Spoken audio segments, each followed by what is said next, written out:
Coming up, we break down the stories behind three of the great 80s cult jams with interview. These are songs that you may have missed or will be excited to rediscover. Amazing songs, including one of my favorite bands ever, The Cure. The stories are next on Professor of Rock, brought to you by Zenni Eyewear. Hey music junkies, Professor of Rock, always here to celebrate the greatest artists and the greatest songs of all time. If music is paramount in your life, we invite you to join our community by subscribing below to this channel, where you can experience our daily content, always celebrating the best of the rock era. Also, you can become a patron to become a curator in our content and help with that.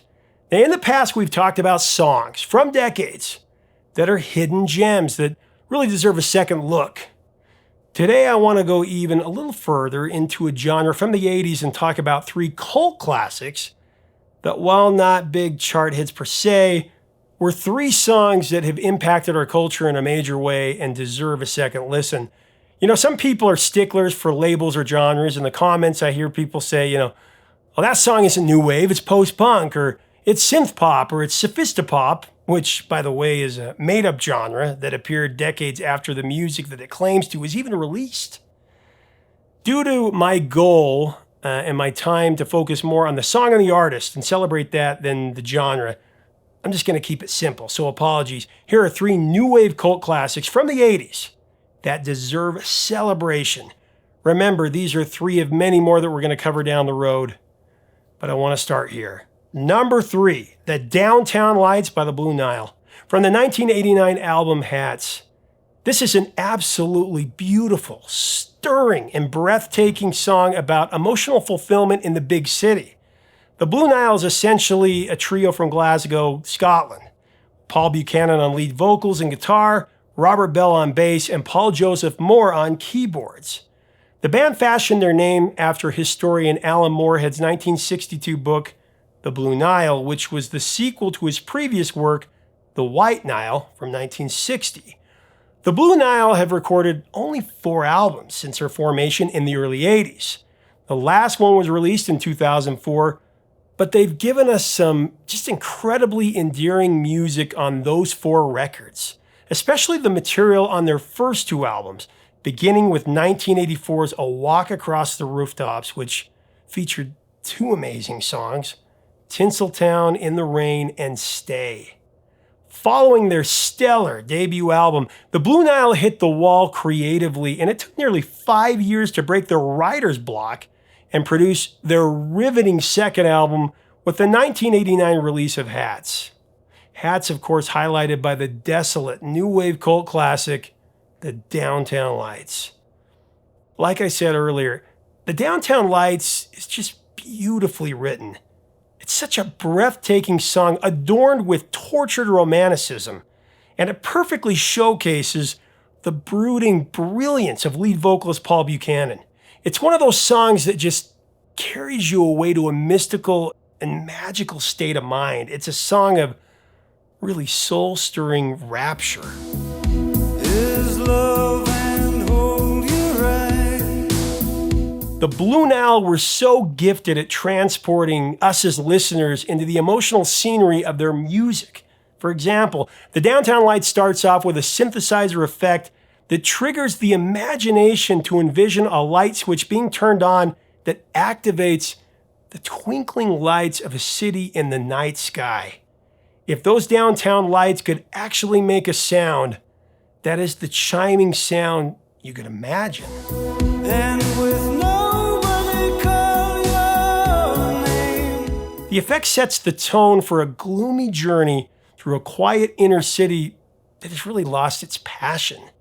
You see the lights, but hear no bustling.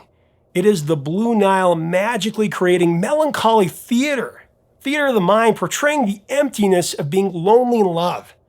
The second verse of the song truly sums up the mood of the Downtown Lights. In love, we're all the same. We're walking down an empty street, and with nobody call your name. Empty streets, empty nights, the Downtown Lights. The song cuts me to the bone every time I hear it.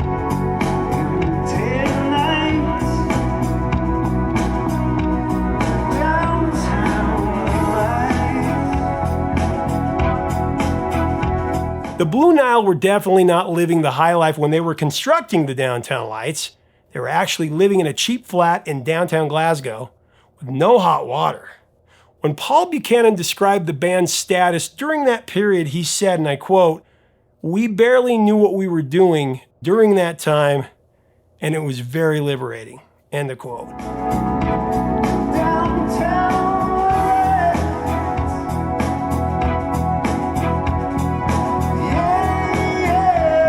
Downtown Lights also has a cult following among the artist community, with some really notable remakes. There's one by Rod Stewart, Annie Lennox, and the Churches, among others. Phil Collins and his former Genesis bandmate Peter Gabriel have on more than one occasion publicly expressed their fondness for the Blue Nile. Who can deny it? This song and their entire catalog are definitely worth devouring. It's just simply life-altering, mind-changing music. Number 2, Private Idaho by the B-52s. You know, this is one of those songs that made the new wave era so much fun. The B-52s were the ringleaders for sure, since their signature song, Rock Lobster, really paved the way in '79 for that spirit of that innovative period of music that really ushered in the 80s.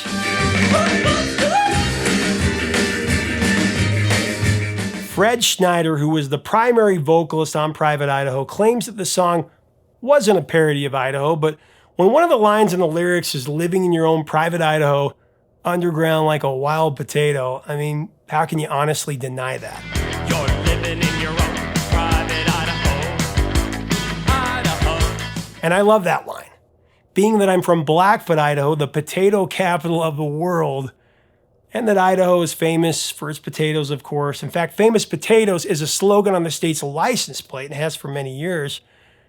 When I first heard this song as a kid, I was so enamored that the B-52s knew about Idaho. I know it sounds crazy, but I felt even more connected to them after that because of that. I'm sure that if I could have told my 12-year-old self that decades later, that I would get the opportunity to interview Cindy Wilson from the B-52s about this song, 12-year-old version of me would have killed over dead. Private Idaho. Yeah. Why Idaho? I think it was a conservative place, and it was a beautiful place. I guess you're not in a reality. You're kind of closed off. Yeah. I know, because I was closed off. I was closed off to the world growing up in the 80s, right? Yeah, you're right. And MTV was my window to the world. Yeah. Records were my window to the world. It was, music it was that is strangeness often. of there's this wonderful world out there. Absolutely. Right? A funny story about Private Idaho is that I heard, I was listening. Do you know who Terrence McKenna is? He's a writer, and he's deceased now, but he was into the psychedelic mushroom taking and a shaman of sorts, you know. And he was he was intellectual. I was listening to a tape, and he was using like Private Idaho like it was just part of the American language, you know. Part of the lexicon. Yeah, lexicon. And so I was like, what? Terrence McKenna just used Private Idaho. Wow. Whoa. So I say, we made it. You guys finally played Idaho in 2011. I read that you played Boise for the first time in 2011. Yeah.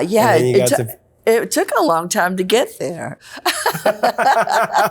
But, we had a wonderful time. I mean, there's that eerie mysteriousness to that song, too. Of course, the classic, innovative guitar riffs from Ricky. Yes, and Greg Saran does a wonderful job with Ricky's style and his version of Keith and Ricky's style blended, and he puts a little bit of himself into it too. It's amazing. It really is amazing, and that song stands out as it's modern, eternal. It really is. Yeah.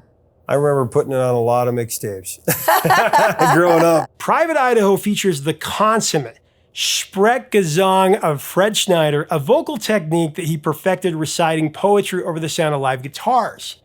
Fred, of course, so dynamic and just hilarious. I love the way that he belts out, "Get out of that state, get out of that state you're in." Get out of that state, get out of the state you're in. Kate Pearson and Cindy Wilson, of course, bring their lovable quirkiness to Private Idaho.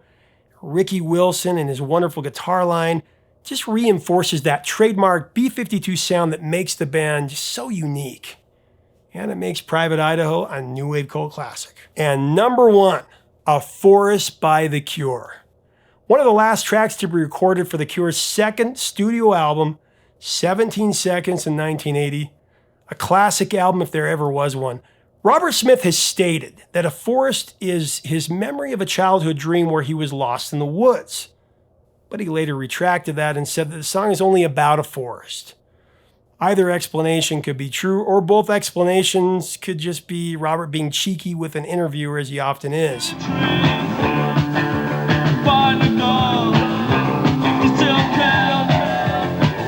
There's so much depth to the catalog of The Cure. Sometimes I feel like the early material is a little bit forgotten. But A Forest is not only essential for fans of The Cure, it's a new wave cult classic. It's a song that has inspired a lot of people. It's interesting to go back to the early music of The Cure because to me the songs are far more mysterious and esoteric. One of the reasons to me is because Robert Smith's haunting guitar line that really accentuates his cutting-edge vocals. Robert used to do most of the lead guitar work in those days, and it had like this raw edge to it that made it very cool.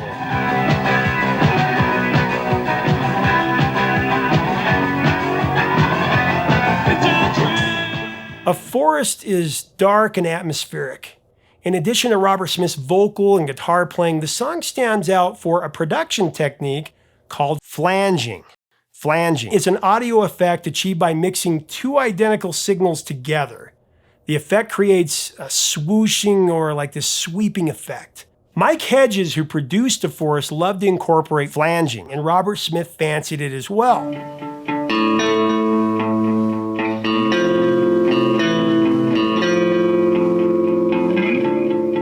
Hedges actually estimated that there are as many as 7 flanging devices used in A Forest. You can really hear the flanging effect throughout the song, especially in the bridge, which to me truly enhances the song's sensory resonance.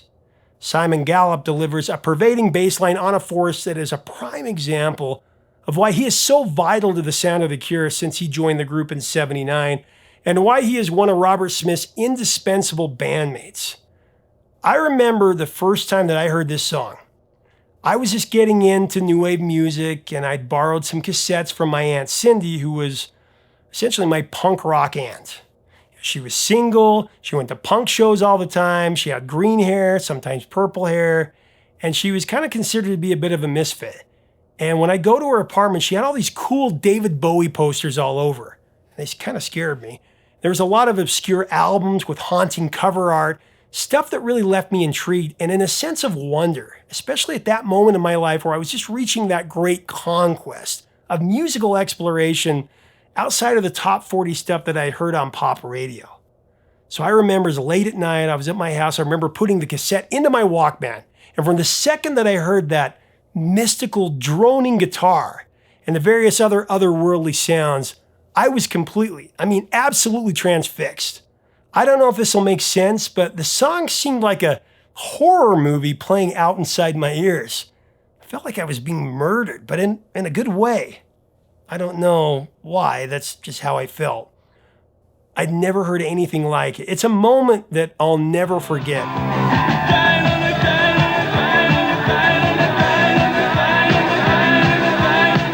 I was completely spirited away into a world of this dark fantasy that was so ultra compelling, utterly frightening, and satisfyingly morbid in ways that words really can't convey.